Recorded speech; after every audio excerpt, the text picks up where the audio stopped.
Bonjour, je m'appelle Franck Coustet, je suis partie civile contre Jean-Claude Juncker et depuis 3 ans maintenant, j'essaye de voir mon dossier et je n'y arrive pas. Le parquet de Luxembourg, en la personne de M. Jean-Paul Freising, qui n'est autre que lié familièrement avec l'épouse de Jean-Claude Juncker, bloque les réquisitions en vue de l'interpellation de Jean-Claude Juncker. Jean-Claude Juncker, président de la Commission européenne aujourd'hui, est l'ancien Premier ministre qui a fait assassiner un homme en vue de lui spolier la fortune au Luxembourg. Je m'en suis aperçu par mon métier au départ, où j'ai aidé un ami, l'héritier, qui a vu effectivement Jean-Claude Juncker peut-être un sauveur, alors que celui-ci n'a fait que d'essayer d'étouffer cette affaire. Mandataire, partie prenante, partie civile, j'ai bien compris cette affaire qui remonte à 2009, où en réalité mon ami devient l'héritier en titre d'une donation d'abord et ensuite d'une négation. Sauf que le notaire, Jacques Delvaux, n'enregistrera jamais cette donation et comme par hasard, le légataire mourra quelques jours plus tard pour ne jamais remettre cette donation.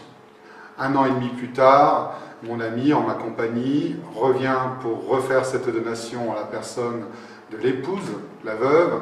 Comme par hasard, cette épouse aura un accident dans le cadre de sa maison domestique, sera d'une part accompagnée à l'hôpital, par qui on ne sait pas, et ensuite cachée dans une maison de retraite. Je la retrouve, je demande à mon ami l'héritier de relancer cette donation, puisque voulant m'aider, j'avais des choses à payer. En réalité, cette donation sera une nouvelle fois supprimée, ou en tout cas collectée par le ministère public, qui ne souhaitait pas que cette donation se fasse. Pourquoi? Et je l'apprendrai beaucoup plus tard, c'est-à-dire en 2013, fort de mes plaintes et de mon mandat, par Robert Beaver, le procureur général de l'époque. En réalité, cette donation qui aurait dû être le 11 juillet 2012 à 23 millions d'euros, plus 12 millions que la notaire venait de voler, elle est toujours en fonction, je parle de Martine Venandi. Cette donation n'aurait pas dû être de 37 millions d'euros, mais de 105 millions d'euros, soit 70 millions d'euros qui ont été détournés bien avant 2012, et c'est la raison majeure. Alors, qui sont-ils, ces escrocs criminels? Ces escrocs criminels, pour une bonne partie, sont la famille Grand-Ducal qui a volé plus de 32 millions et demi, mais aussi Jean-Claude Juncker, 7 millions, et puis, bien entendu, François Biljeune, qui est d'ailleurs un ami du notaire, qui après, d'ailleurs 2011, qui après donc 2 tentatives, un assassinat et une tentative d'assassinat, a décidé de vendre son étude fin octobre 2011. Jacques Delvaux, qui est bien entendu mouillé jusqu'aux os, ne sera jamais inquiété.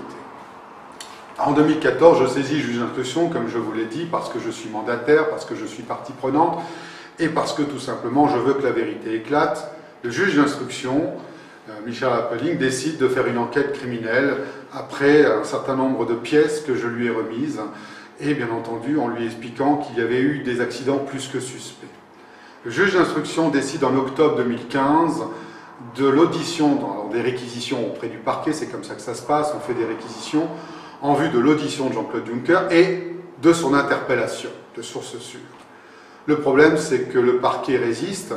Le parquet ne veut pas me montrer, bien entendu, les documents, parce que si en montrant les documents, ils savent que je vais agir et que je vais donc faire exécuter la décision, voire la mettre dans la presse. Donc j'alerte la presse en disant que depuis 2 ans, je fais des recommandés, disant que j'ai tout pouvoir pour pouvoir effectivement agir et donc voir ce dossier.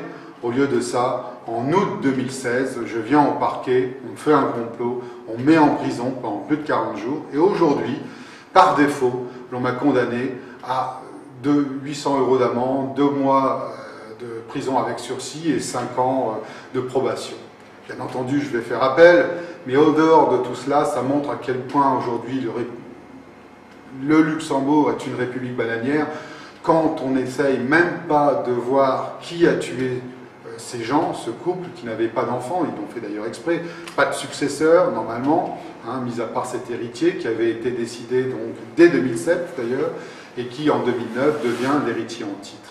Ce qui est scandaleux dans cette affaire, c'est non seulement les médias qui ne réagissent pas, c'est le fait qu'on ait un gros escroc criminel à la tête de l'Union européenne, dont tous les politiques, eurodéputés et un certain nombre de journalistes sont au courant et ne réagissent pas.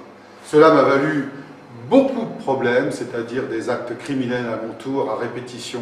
Et cette affaire ne concerne pas d'ailleurs que le Luxembourg, puisque 2 autres États contre lesquels je suis partie civile, la France et la Belgique, ont agi dans ce sens. Je souhaite aujourd'hui que la vérité éclate, que Jean-Claude Juncker soit arrêté, non pas pour la spoliation qu'il a faite de 70 millions dans un premier temps, mais tout simplement pour assassinat.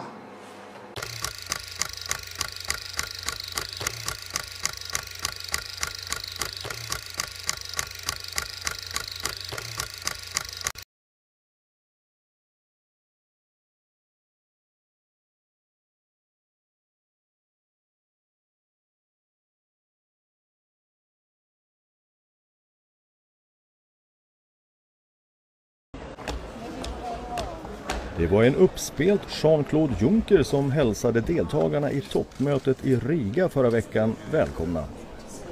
Först fick EU-kommissionären Cecilia Malmström en liten tillrättavisning. Sen var det dags för statsminister Stefan Löfven att få en örfil. Och på den vägen fortsatte det.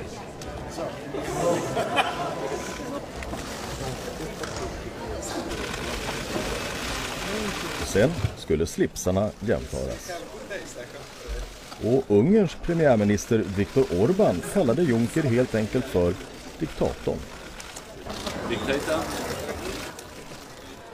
Och det franska tv-programmet Le Petit Journal sammanfattade mottagningen så här på 20 sekunder.